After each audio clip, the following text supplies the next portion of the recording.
वैदिक काल में हम बताए थे आपका कि पहला चीज बताए थे, समाज कितनी भाग में था? समाज 4। सबसे उच्च वर्ग में ब्राह्मण, क्षत्रिय, वैश्य, शूद्र। वैश्य और शूद्र। उसके बाद आपको क्या बताए थे? पंचायत वगैरह या डिसीजन लिया जाता था कितने भाग में? सभा, समिति और विदत। सभा, समिति और विदत। इसके आगे भी कुछ बताए थे। यज्ञ कितने प्रकार के? यज्ञ कितने प्रकार के यज्ञ थे? कौन कौन? अश्वमेध यज्ञ, वाजपेयी यज्ञ और राजश्रेय यज्ञ। राजश्रेय, राजा अपने राज्याभिषेक के समय कौन सा यज्ञ कराता था? राजश्रेय। अपना शक्ति प्रदर्शन के लिए वाजपेयी यज्ञ, और कब्जा करने के लिए अश्वमेध यज्ञ। कब्जा वगैरह करने के लिए कौन सा यज्ञ? अश्वमेध यज्ञ। यहां तक तो हो गया था। आगे और कुछ पढ़ाए थे? देवता। भाई यही कहां से छूट गए भाई? देवता लोग नहीं छूटिए भाई ये लोग छूट गए। देवता में सबसे प्रमुख इंद्र। कितने लोग बताएंगे कि सिंधु घाटी सभ्यता जब चल रही थी तो सिंधु घाटी सभ्यता के वक्त में सबसे फेमस देवता कौन थे? पशुपति शिव। और इस समय के सबसे फेमस इंद्र। इंद्र की चर्चा कितनी बार? अग्नि की। वायु के देवता कौन थे? सबसे विख्यात देवता रुद्र। तूफान के देवता मारुत। तूफान के देवता जंगल के देवता। जंगल के देवता सोम देवता। याद रहेगा आप लोगों को? किसी कोई दिक्कत नहीं है? चलिए आगे देखते हैं।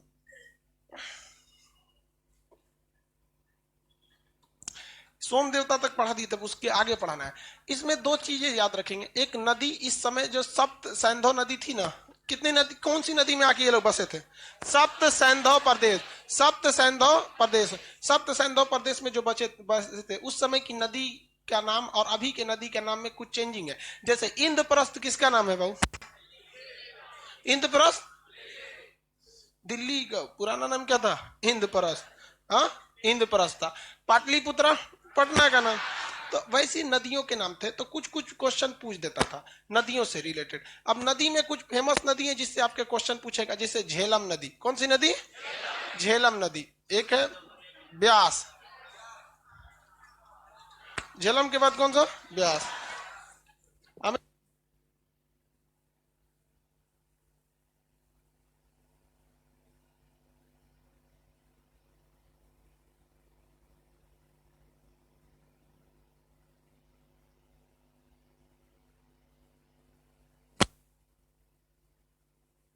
देखिए, झेलम नदी, ब्यास नदी, चिनाब, सतलज। सतलज और 4 हुआ कि 5 हुआ जी? अरे कुछ नंबरिंग हो जाए यहाँ पे। रावी, सिंधु। सिंधु पहले इतना ही देखते हैं, फिर गंडक वगैरह को देखेंगे हम लोग। चलिए, अभी के वक्त में जो झेलम नदी है, आप में से कितने लोग बता सकते हैं झेलम नदी के किनारे सिंधु सभ्यता का कौन सा स्थल मिला? चिनाब नदी और झेलम नदी के बीच में था कौन सा? मांडा। झेलम नदी तो खैर जम्मू कश्मीर में डल झील के पास है। झेलम नदी का क्या कहा गया? वितस्तता। वितस्तता। वितस्तता। वितस्तता किसे कहा गया? वितस्तता झेलम। याद रखिएगा, ये खड़े क्वेश्चन पूछता है। ये सब बच्चा वाला क्वेश्चन, इसमें कंसेप्ट नहीं काम करता है। याद है तो मारेंगे, नहीं याद है तो जाएंगे चुपचाप। वितस्तता किसे कहा गया? झेलम। व्यास, विपाशा, ये कभी नहीं भूलेगा। व्यास, विपाशा, बासु मत जोड़ दीजिएगा विपाशा बासु एगो हीरोइन थी, बहुत हाफती थी वो। हमको तो लगता है भारत में पहला कोरोना उसी को था। वो किसी मूवी में देखिएगा बिना हाफते को दिखाई देने का।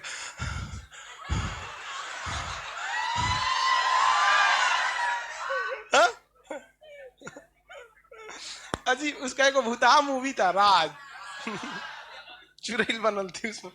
तो देखिए, व्यास कौन सा हो गया? विपाशा। चिनाब का अस्कनी। चिनाब का अस्कनी। चिनाब का कौन सा? अस्कनी। चिनाब।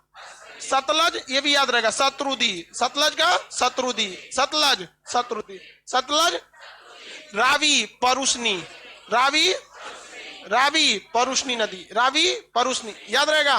सिंधु का सिंध, सिंधु का सिंध, कौन सा सिंध, सिंधु का सिंध, सिंधु सिंध, सिंधु याद रहेगा इतना। झेलम का झीलम, झेलम। अब ब्यास, ब्यास, चिनाब, चिनाब, सतलज, सतलज, रावी परुष्णी, रावी, सिंध, गंडक सदा नीरा, गंडक, गंडक नदी देखे आप कहाँ है? हाँ, अरे नेपाल के पास से निकलती है, रक्सौल वाला एरिया पार करते हुए छपरा के पास, इधर पटना के पास सोनपुर जो जगह है वहीं पे आके किससे मिल जाती है? गंगा से मिल जाती है। वहां एक बहुत बड़ा मेला लगता है, सोनपुर का मेला। लेकिन क्वेश्चन पूछा था एग्जाम में कि सोनपुर में स्थित पशु मेला किस भगवान, किस घाट पर लगता है? एक भगवान है हरिहर, हरिहर घाट, हरिहर नाथ है। चलिए यहाँ देखिए, कौन सी नदी बता रहे थे? गंडक का क्या कहा गया? सदानी। गंडक, गंडक को सदा नीरा, सदा मतलब हमेशा पानी रहता है, नीरा गंडक सदा नीरा हो गया। हाँ, सरस्वती घाघर, सरस्वती घाघर, सरस्वती घाघर, सरस्वती को क्या कहा गया? घाघर, घाघर, सरस्वती को घाघर, सरस्वती घाघर, सरस्वती। देखिए सरस्वती नदी अभी विलुप्त हो गई, ये राजस्थान के पास से निकलती थी, लेकिन अभी क्या हो गया? भूमिगत एकदम विलुप्त हो चुकी है। मतलब अब उस नदी का कोई अवशेष ही नहीं मिला है। जिस तरह सिंधु सभ्यता कैसे विलुप्त हो गया, वैसे सरस्वती नदी भी क्या हो गई? विलुप्त हो गई। हालांकि गंगा यमुना सरस्वती का संगम कहाँ होता था? प्रयाग में होता था।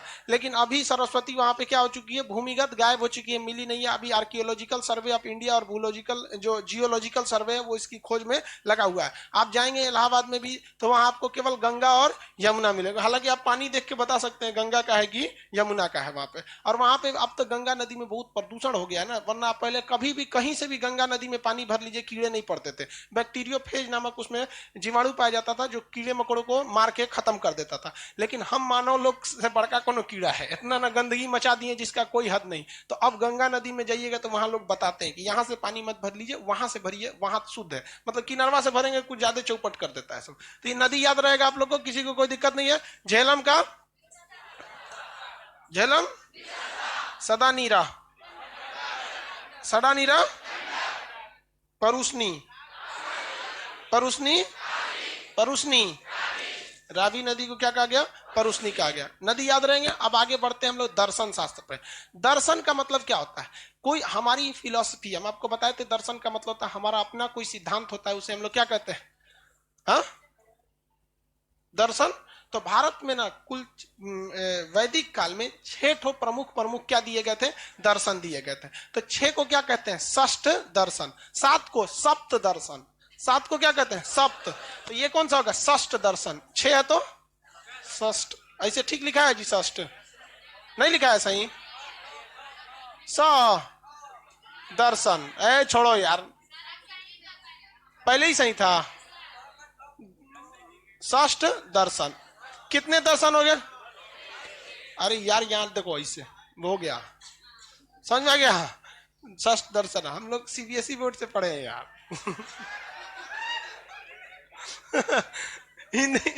हिंदी के क्लास में हम लोग छुट्टी लेके चल जाते, मैडम पानी पीने जाए, पानी पीने चल जाते थे लोग।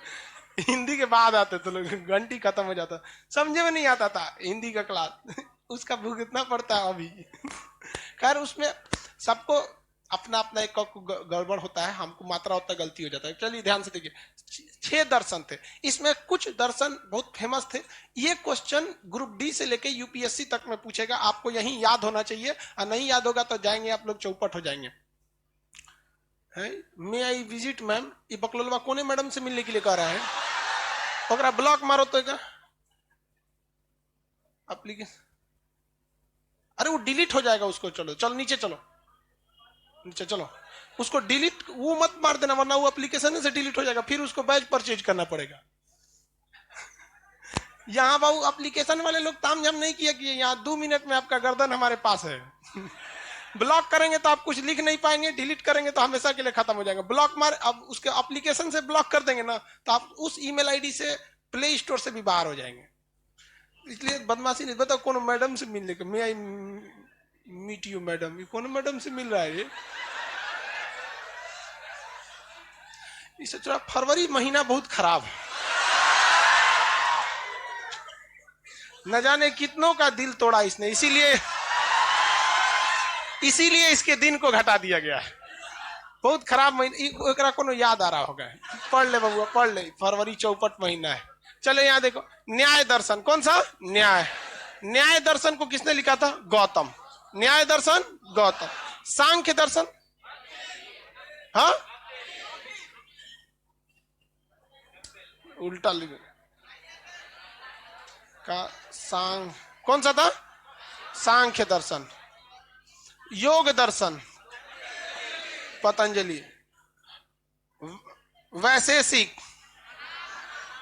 वैशेषिक दर्शन। पहले चार्ट याद करते हैं, उसके बाद आगे बढ़ते हैं। देखते चलिए भाई, मटेरियल में गड़बड़ी तो नहीं रहेगा, इस लगले सुधारते रहेगा, मटेरियलों में सुधारवाना। न्याय दर्शन किसने लिखा था? गौतम। गौतम बुद्ध नहीं जी, गौतम। न्याय दर्शन सांख्य दर्शन, सांख्य दर्शन। योग दर्शन, योग दर्शन, योग दर्शन पतंजलि। योग दर्शन, योग दर्शन, ये तो आप लोग कभी भूलेंगे नहीं।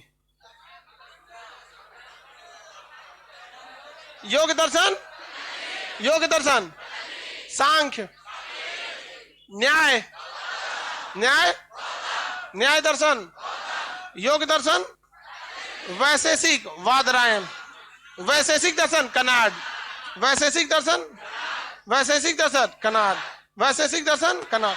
देखिए याद रखने का इसका तरीका देखिएगा। वैशेषिक मतलब एक समझिएगा विश्व की बात चर्चा कर रहा है। तो भारत में बहुत ही पहले कनाड ऋषि थे, जो डाल्टन के सिद्धांत से पहले ही उन्होंने परमाणु का सिद्धांत दिया। उन्होंने कहा कि पूरा विश्व किससे बना है? छोटे छोटे परमाणुओं से मिलकर बना है। भारत में थोड़ा सा, भारत की शिक्षा व्यवस्था गुलामी के दौर में थोड़ा सा गड़बड़ा गया, नहीं तो हम लोग बहुत आगे गए रहते। तो कनाड ने क्या कहा था भैया कि पूरा विश्व छोटे छोटे किससे बना हुआ है? कणों से मिलकर बना हुआ है। तो वैशेषिक पहली जानकारी किसने दिया था? कनाड ने। तो ऐसे याद रखिएगा एक ट्रिक के तौर पर। योग दर्शन गौतम, न्याय न्याय दर्शन सांख्य, योग वैशेषिक, वैशेषिक। अब उसके बाद देखिए छठवां सातवां देखिए, दो तो मीमांसा है। कौन कौन है भाई? एक उत्तर मीमांसा है, मीमांसा, और एक है पूर्व मीमांसा। कौन सा? पूर्व मीमांसा, पूर्व मीमांसा, उत्तर मीमांसा और पूर्व मीमांसा। ये किताबें हैं, इसमें बहुत सारी जानकारी लिखी गई। इतना कि महात्मा बुद्ध ने भी सबसे ज्यादा प्रभावित किस दर्शन से थे? सांख्य दर्शन से। सांख्य दर्शन एक किताब है। इस दर्शन शास्त्र को MA PG में आपको पढ़ना होता है, जिसे हम लोग कहते हैं दर्शन शास्त्र। इंग्लिश में उसको कहते हैं फिलोसफी। आप लोग में भी कई लोग कोई दर्शन शास्त्र लिया है कि नहीं? कोई ग्रेजुएशन में दर्शन शास्त्र नहीं लिया? लड़की लोग भी नहीं लिए ना? अच्छा आप लिए हैं। दर्शन शास्त्र भी अच्छी की होता है वहां पे, फिलोसफी वगैरह में। तो ये उसी टाइप का है, इसमें हर एक सिद्धांत दिए गए हैं। खुद महात्मा बुद्ध किसके सबसे ज्यादा फॉलोअर थे? सांख्य दर्शन के थे। उत्तर मीमांसा और पूर्व मीमांसा। उत्तर मीमांसा के थे वादरायण। कौन थे? वादरायण। कौन थे? वादरायण। उत्तर मीमांसा के वादरायण, उत्तर मीमांसा के वादरायण। और पूर्व मीमांसा जैमिनी, जैमिनी। पूर्व मीमांसा जैमिनी। उत्तर मीमांसा, उत्तर मीमांसा, पूर्व मीमांसा। पूछेंगे क्वेश्चन बता देंगे। दर्शन कंप्लीट हो गया। दर्शन देखे, नदी देखे, पंचायत देख लिए, भगवान लोग को देख लिए, और कौन सा? यज्ञ वगैरह देखे, सामाजिक व्यवस्था देख लिए। वैदिक काल से यही सब तो पूछता है, और आगे भी वैदिक काल में पूछेगा, बट उतना सीक्वेंस में नहीं है। बताइए, योग दर्शन पतंजलि, योग दर्शन, योग, उत्तर मीमांसा, उत्तर मीमांसा वादरायण, उत्तर मीमांसा वैशेषिक कनाड, वैशेषिक, वैशेषिक। अरे ये सिंपल है, वैशेषिक मतलब विश्व। कनाड ने सबसे पहले बोल दिया था कि विश्व की रचना छोटे छोटे परमाणुओं से हुई। तो वैशेषिक दर्शन कनाड। पूर्व मीमांसा, पूर्व मीमांसा, उत्तर मीमांसा, उत्तर मीमांसा वादरायण। योग सांख्य, सांख्य, सांख्य, न्याय। महात्मा बुद्ध सर्वाधिक किससे प्रभावित थे? किस दर्शन से? सांख्य दर्शन से प्रभावित थे। झेलम नदी को क्या कहा गया था? वितस्तता। रावी नदी, परुष्णी, रावी नदी, रावी, अरे यार ये देखो परुष्णी, इसमें र है कि नहीं, रावी से, ऐसे याद रखो, छोटा छोटा कुछ भी अपने दिमाग में बैठा के, उसमें कौन ध्यान देता है इतना। रावी का क्या हुआ, झेलम, झेलम को यही बकलोल साहब, किस बैच के लोग, अच्छा मैथ वाला लोग, तो बकलोल नहीं हो लोग, ठीक है। हमको लगा हिस्ट्री वाला है कि खड़ा है सब यहाँ पे इतना पहले क्या आ गया सब मैथ वाला।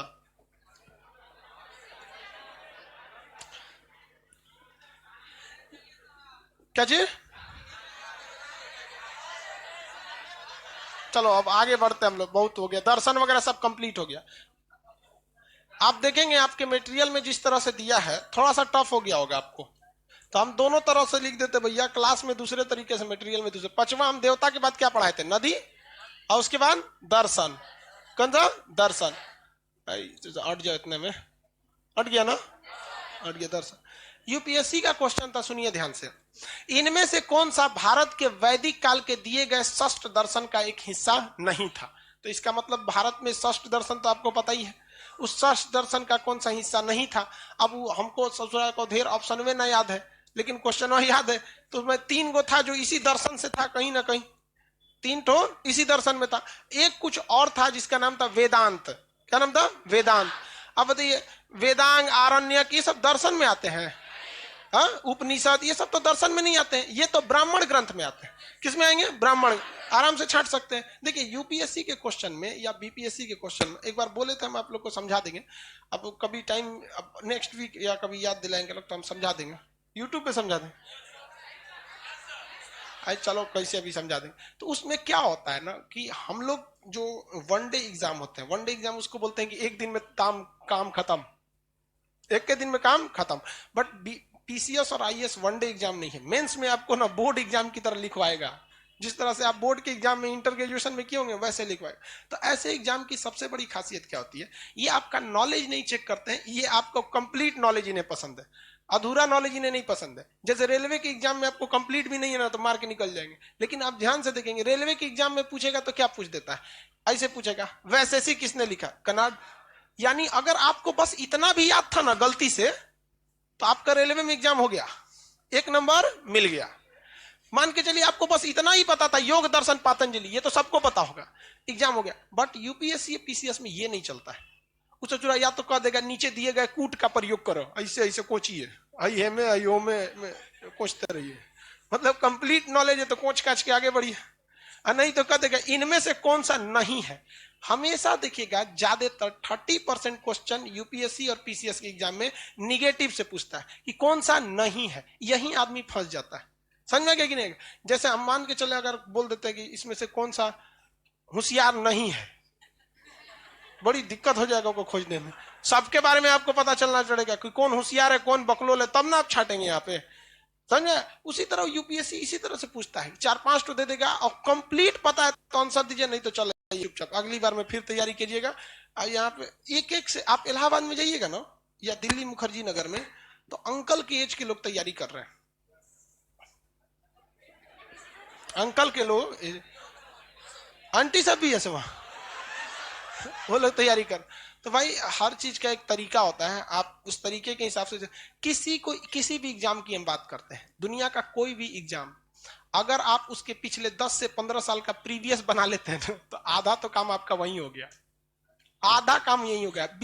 खास करके यूपीएससी के लिए मेंस का अगर आपने 1990 या 1995 से लेकर अभी तक का जो क्वेश्चन मेंस में पूछा हुआ है, अगर आप बस उसको बना लेते हैं, कुछ नहीं तो उसको यादो कर जाते हैं, हम तो आगे समझाएंगे, लेकिन फिलहाल अगर जो घर पे है क्लास नहीं कर सकता उसको यादो कर लेता है ना तो उसको बहुत काम आएगा।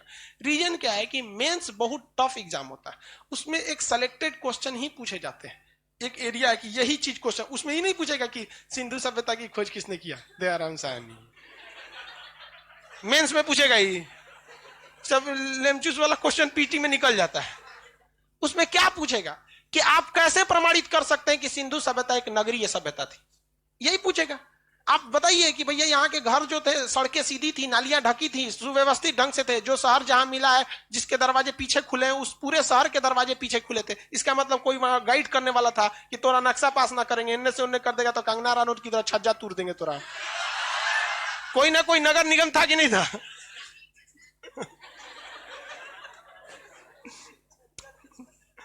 छज्जा तूर दिया था। चलिए आगे बढ़ते हैं। तो मेंस के एग्जाम में आपको प्रीवियस क्वेश्चन को बनाएंगे, हो जाएगा। और प्रीवियस क्वेश्चन जो होते हैं किसी खास टॉपिक से 4-5 बन सकते हैं। इवन आपको बताते हैं, जान के ताज्जुब होगा, सिंधु सभ्यता, वैदिक काल और मौर्य काल, हम अभी तो ये 3 चल रहा है। अगर आप इतना इसमें से क्वेश्चन आ चुका है कि खुद बीपीएससी के पास अब नया क्वेश्चन नहीं बनाएगा, बताएगा क्या, उसी में तनी सा टेढ़ा मेढ़ा करके कहता है। उन साक्ष्यों को बताएं जो यह प्रमाणित कर देता है कि सिंधु सभ्यता एक नगरीय सभ्यता थी। अरे भैया पहले तो यही पूछा था, तनी मैंने टेढ़ करता, तो बस उसके लिए काम कीजिए और थोड़ा सा थॉरो अध्ययन पूरा डीप से लेकर।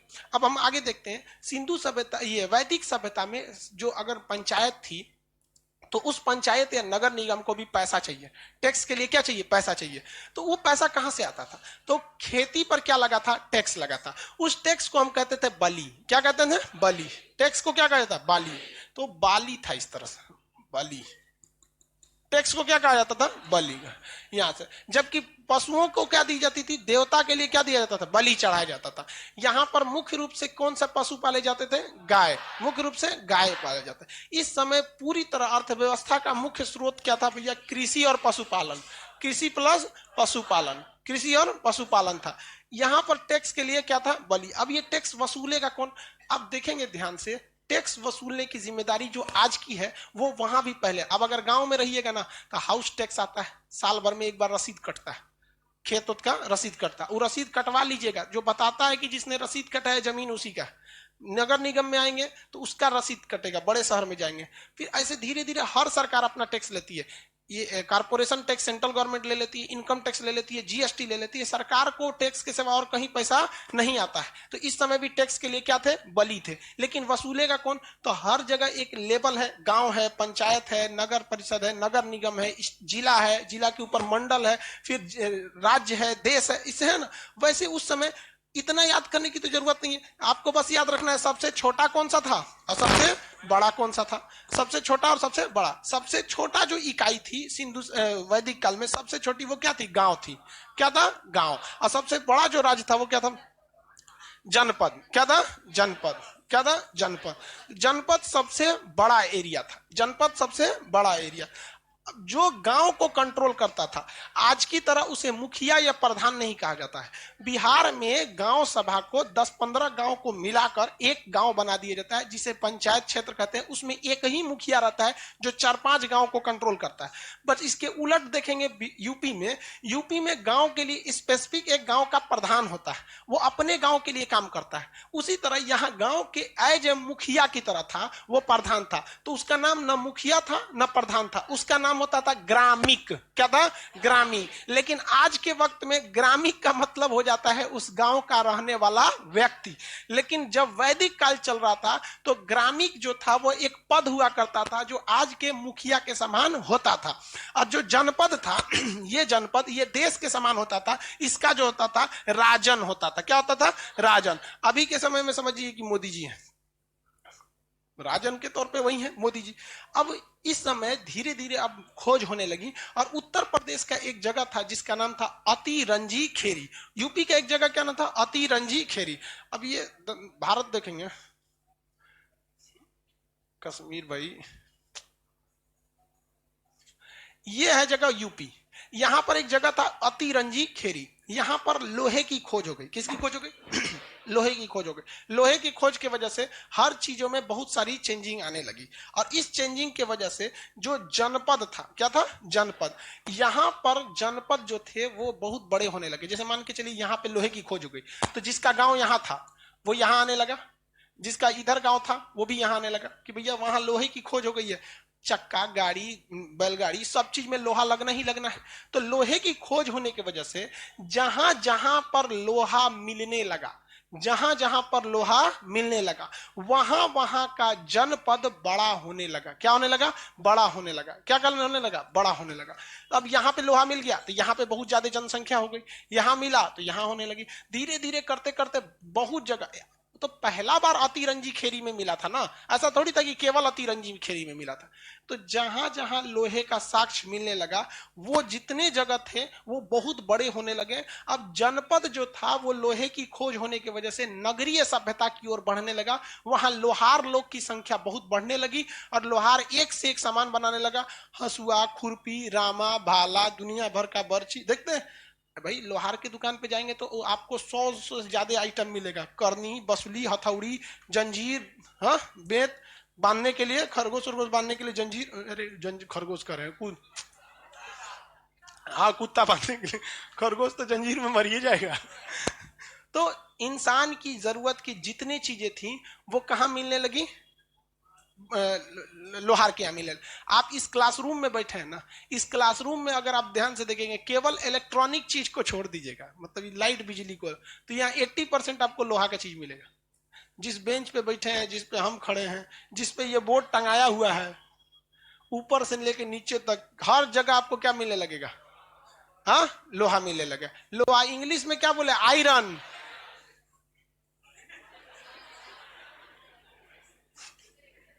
सीबीएसई वाला था सर, थोड़ा इंग्लिश बोलिए। लोहा, आयरन, आयरन, आयरन की जो खोज हो गई, एफ ही वही। देखिए अब ये जनपद क्या होने लगे भाई? बड़े होने लगे। जनपद क्या होने लगे? बड़े होने लगे। मिटिए गया इसे, जनपद बड़ा हो गया। कोई भी चीज बड़ा हो जाता है तो क्या कहते हैं? महा कहते। उसके आगे जैसे देश बड़ा हुआ, महादेश, सागर बड़ा हुआ, महासागर, जनपद बड़ा हुआ, महाजनपद। क्या हो गया? महाजनपद, महाजनपद। और धीरे धीरे करके भारत में कुल 16 महाजनपद मिले। कितने महाजनपद मिले? 16 महाजनपद मिले। 16 महाजनपद मिले जिसमें 2 महाजनपद बड़ी फेमस थे। एक मगध महाजनपद, उत्तर भारत का सबसे शक्तिशाली जनपद मगध, और दक्षिण भारत का माहिष्मति। दक्षिण भारत का बाहुबली वाला, समझ में गया कि नहीं? 16 महाजनपद की पुस्तक की चर्चा एप्लीकेशन वाले ध्यान से बताएंगे, लाइव वाला। 16 महाजनपद की चर्चा किस किताब में है? हा? किस किताब में है? अंगुत्तर निकाय। किसमें है? अंगुत्तर निकाय। बिहार में सबसे फेमस महाजनपद कौन जनपद?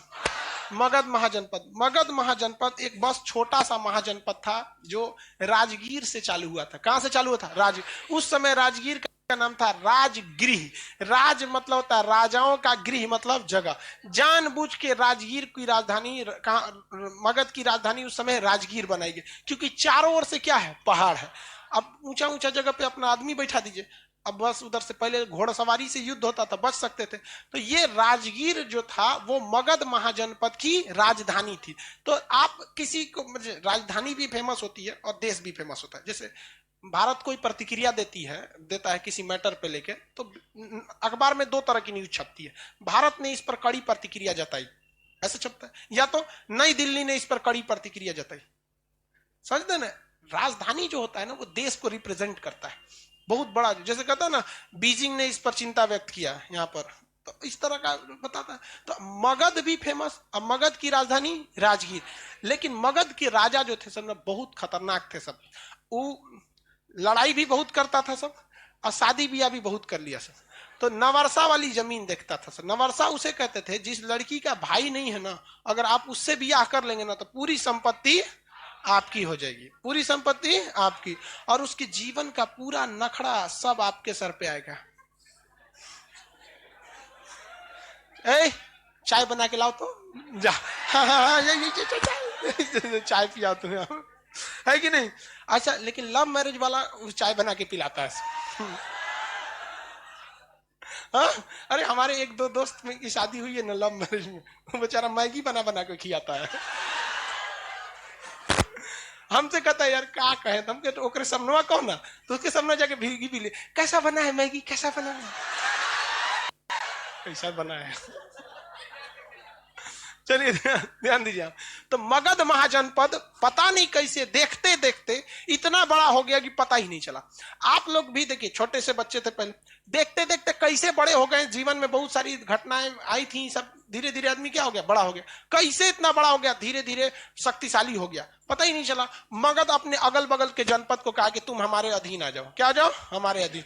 धीरे धीरे ये मगध महाजनपद बड़ा होते होते होते होते पूरा भारत ले लिया, अफगानिस्तान ले लिया, पाकिस्तान ले लिया, यहां पे कब्जा हो गया बिहारी का। राजगीर से शुरू होने वाला मगध महाजनपद अफगानिस्तान के तक पहुंच चुका था, जो यहां अब ये उड़ीसा के कहां से चालू होता था, अटक से, उड़ीसा के कटक से। कहां थे, कटक। तो उड़ीसा के कटक से और अफगानिस्तान के अटक तक जाता था। तो ये वही बिहार है जो कटक से लेके कहां तक था, अटक। और आज अपनी पहचान के लिए सिमटता जा रहा है। आज बताइए, क्या जो पहले हमारी छवि थी अभी है? नहीं। रीजन क्या है, हम अपनी गलती मानने को तैयार ही नहीं। हमारे में गलत कहां है? एक बिहारी सब पे भारी। चांद पे जा रहा है नासा, इसरो, बेंगलोर वाला, एक बिहारी सब पे भारी।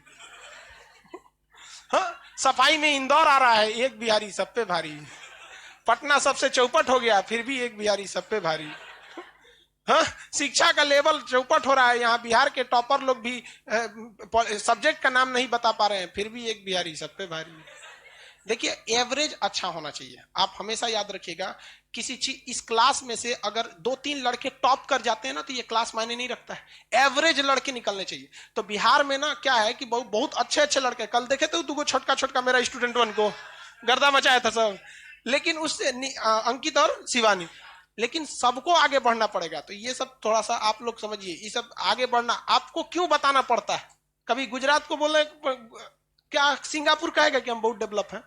नहीं, लेकिन हम लोग को आज भी कहना पड़ता है। जब तक आपको अपनी पहचान बतानी पड़ जाए, तब तक आपकी कोई पहचान नहीं है। लोग कहते हैं तुम हमें जानते नहीं। अरे बोक कहीं का, तू कोड़ों काम का नहीं, इसलिए नहीं जानते हैं तुमको।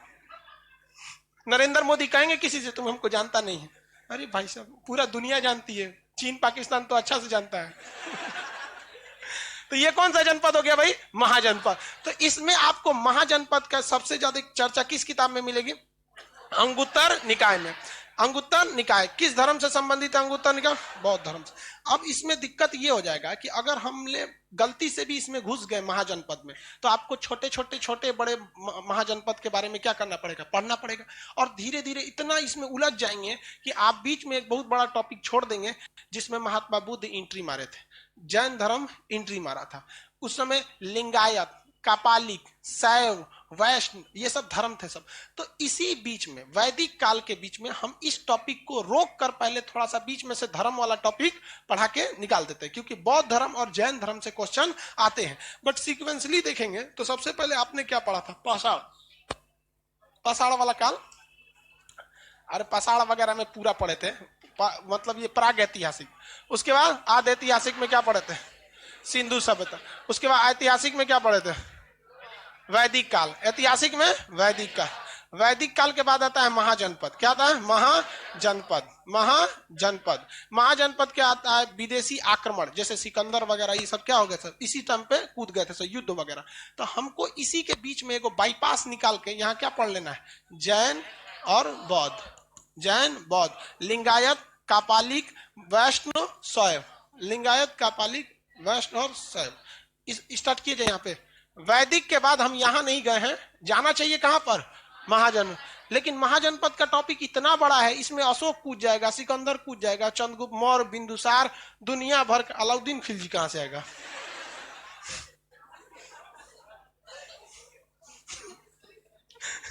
अरे अलाउद्दीन खिलजी अभी बहुत दूर है। ये समझ में आ गया। अब वैदिक देखिए, सिंधु सभ्यता और वैदिक सभ्यता की आप तुलना आराम से कर सकते हैं। ये शहरी थी, ये नगरीय थी। ये शहरी यानी नगरीय थी, ये ग्रामीण थी। ये द्वितीय नगरीकरण की सभ्यता थी। महाजनपद शहरी था कि नगरीय था? शहरी यानी नगरीय था। रीजन समझिए, क्या समझिए? रीजन समझिए। जनपद के लोग बहुत ज्यादा भीड़ भाड़ लगा के कहां चले गए? महाजनपद पे चले गए। कहां चले गए? महाजनपद। तो बहुत ज्यादा भीड़ कहां लग गई? महाजनपद में। तो जहां बहुत ज्यादा भीड़ लग जाती है ना, वो धीरे धीरे क्या बन जाता है? शहर बन जाता है। गांव और शहर में अभी के वक्त में सबसे मुख्य अंतर यही दिखेगा कि गांव में लोग बहुत कम होते हैं। सब एक दूसरे को फेस वैल्यू से पहचानते हैं, उनके चाचा, उनके नाना, उनकर पतो, उनके ससुर। और यहाँ शहर में किसी को कोई पता ही नहीं, यहाँ किसी को नहीं पता। हम जिस फ्लैट में हम रहते हैं उसमें किसी को नहीं पता कि हम ही खान सर हैं, किसी को नहीं पता है। वहां पे वीडियो देखा होगा तो हमको नहीं देखा है फ्लैट में। सुबह निकल जाते हैं, रात में बस सोने के लिए जाते हैं, पता नहीं है। उस सबको उठने से पहले हम ताला मार के चल आते हैं। उसे सूत के उठता है 10 बजे। चलिए, तो ये द्वितीय नगरीकरण का था। कौन सा था? द्वितीय नगरीकरण का तौर था। तो यहां देखिए, यहां सबसे पसंदीदा जानवर कौन सा था? एक सींग वाला, और यहां गाय। ये लोग युद्ध से परिचित थे? नहीं। ये जो अश्वमेघ गाय भुला गई तो गविष्टि युद्ध, तो ये युद्ध से परिचित थे। इनका सबसे पसंदीदा भगवान पशुपति शिव, और इनका कौन? इंद्र। इंद्र, अग्नि, ये लोग थे फेमस में। ये नगरीय सभ्यता थी, ये ग्रामीण सभ्यता। इसका नगर नियोजन अच्छा था, जबकि इसका सामाजिक नियोजन अच्छा था। यहाँ समाज को बांटा नहीं गया, यहाँ पे क्या किया गया? समाज को बांट दिया गया था। किसी को कोई दिक्कत नहीं था। यहाँ पे आगे बढ़ जाना। यहाँ पे शिव वगैरह थे ये लोग की, तो अब दोनों में कंपैरिजन आप आराम से कर सकते हैं। अब हम लोग कौन सा धर्म देखते हैं? जैन धर्म। कौन सा धर्म? जैन धर्म। महाजनपद के काल को छोड़ते हैं, धर्म के बाद देखेंगे। कौन धर्म? जैन धर्म। जैन धर्म के संस्थापक किसे कहा जाता है? गलत है, महावीर स्वामी ने। जैन धर्म के पहले तीर्थंकर। तीर्थंकर किसे कहा जाता है? जैन धर्म के हिसाब से ये संसार दुखों से भरा हुआ है, बड़ी तामझाम है। इस संसार में आए हैं, जब तक जाएंगे नहीं तब तक बीच में बहुत सारा आप लोग को क्या करना पड़ेगा? दुख झेलना पड़ेगा। इस दुख को झेलवाने के लिए इस संसार रूपी सागर को, दुखों के सागर को पार कराने वाले टीचर को क्या कहा जाता है? तीर्थंकर कहा जाता है। क्या कहा जाता है? तीर्थंकर। एक तीर्थंकर से दूसरे तीर्थंकर के बीच में गैप बहुत ज्यादा रहता है। ऐसा नहीं है कि जिस तरह से नरेंद्र मोदी के पहले मनमोहन सिंह थे, मनमोहन सिंह गए तो मोदी जी आ गए, ऐसा नहीं है। देखें, अटल बिहारी वाजपेयी इधर कार्यकाल खत्म हुआ, मनमोहन सिंह शपथ ले लिए प्रधानमंत्री का। मनमोहन सिंह का कार्यकाल खत्म हुआ तो कौन ले लिए? नरेंद्र मोदी। ऐसा थोड़ी होता है। तीर्थंकर में ऐसा नहीं है। एक तीर्थंकर के बाद दूसरे तीर्थंकर में कई बार तो 200 साल का अंतर रहा। 200 साल का अंतर देखने को मिला है। तो एक तीर्थंकर से दूसरे तीर्थंकर के बीच में बहुत ही ज्यादा क्या था? गैप था। तो पहले तीर्थंकर कौन थे? ऋषभ देव। कौन थे? ऋषभ देव। ऋषभ देव, ऋषभ देव पहले तीर्थंकर ऋषभ देव। और उसके बाद 23वें या 24वें फेमस है। 23वें और 24वें फेमस है। ऋषभ देव कौन थे? पहले। भैया, कोई भी व्यक्ति किसी धर्म की स्टार्टिंग करेगा तो उसके शकल ऋषि मुनि की तरह रहना चाहिए, है कि नहीं? हम ऐसे कोट वोट पहन के चल जाएंगे कि एक नया धर्म निकाले, भगा देगा सबको। भागे, यहाँ पे नया धर्म निकाला, यहाँ पे हमें 5G धर्म। एक नया धर्म नहीं निकल सकता है। एक बात कर रहे हैं 5G धर्म, तो हमको क्या करेगा? भगा देगा। भाई, धर्म के लिए सबसे जरूरी क्या चीज है कि आपको वेशभूषा बहुत मायने रखता है धर्म के मैटर पे। अगर मान लीजिए कोई खूब बढ़िया है, अब ऐसे टाई हुई लगा के आ जाएगा तो उसको लोग बहुत कम वैल्यू देते हैं, कहता है कि नहीं ढोंगी लग रहा है। तो ये पहले धर्म वालों को क्या होना चाहिए? ऋषि मुनि की तरह होना चाहिए। तो इनका शकल ये पहले जैन धर्म के पहले तीर्थंकर ऋषभ देव। जैन धर्म के पहले तीर्थंकर ऋषभ देव ने कुछ खास काम नहीं किया, इसलिए इन्हें वास्तविक तीर्थंकर नहीं कहा जाता है। वास्तविक का मतलब आप बस नींव रख दिए, लेकिन आप कुछ खास काम आगे नहीं किए, इसलिए आपका नाम नहीं होगा। तो वास्तविक में और इसमें अंतर होता है। आपको कई जगह आगे और भी पढ़ना पड़ेगा। गुप्त वन के संस्थापक श्री गुप्त हो जाएंगे और वास्तविक संस्थापक चंद्रगुप्त हो जाएंगे। तो वास्तविक में और इसमें अंतर होता है। बहुत का क्या होगा? अंतर होता है। तो आप नींव रख दिए इससे मतलब नहीं रहता है, आपने विकास किया या नहीं किया इससे मायने रखता है। तो 23वें तीर्थंकर ने ज्यादा सुधार किया था। इसके बीच में कुछ खास, देखिए, इसके बीच में कुछ खास नहीं आए थे लोग। आगे पढ़ा देंगे मल्लीनाथ वगैरह। कौन आए थे? पार्श्वनाथ। पार्श्वनाथ। पार्श्वनाथ झारखंड के सम्मेद शिखर पर गए। झारखंड में एक पहाड़ी है जिसका नाम क्या है? सम्मेद शिखर। सम्मेद शिखर, पहाड़ का नाम क्या है? सम्मेद शिखर। इस पर बैठ के खूब ज्यादा क्या किए? तपस्या किए। तपस्या करने के बाद इनको ज्ञान मिल गया। क्या मिल गया? ज्ञान मिल गया। तो अब वो पहाड़वे का नाम हो गया पारसनाथ। संवेद शिखर का अभी का नाम, संवेद शिखर का अभी का नाम, संवेद शिखर का अभी का नाम पारसनाथ। किसी को कोई दिक्कत नहीं है? कौन सा शिखर? पारसनाथ। और इन्होंने कहा चतुरायन धर्म दिया, 4 सिद्धांत दिया, जिसे क्या कहा गया? चतुरायन धर्म। सबसे पहला बोला इन्होंने झूठ मत बोलिए, धन संग्रह मत कीजिए, चोरी मत कीजिए, हिंसा मारपीट नहीं कीजिए। तो सबसे पहले इन्होंने क्या किया? धन संग्रह नहीं करना है, झूठ सबसे पहले नहीं बोलना है, झूठ नहीं बोलना। पारसनाथ ने क्या कहा? झूठ नहीं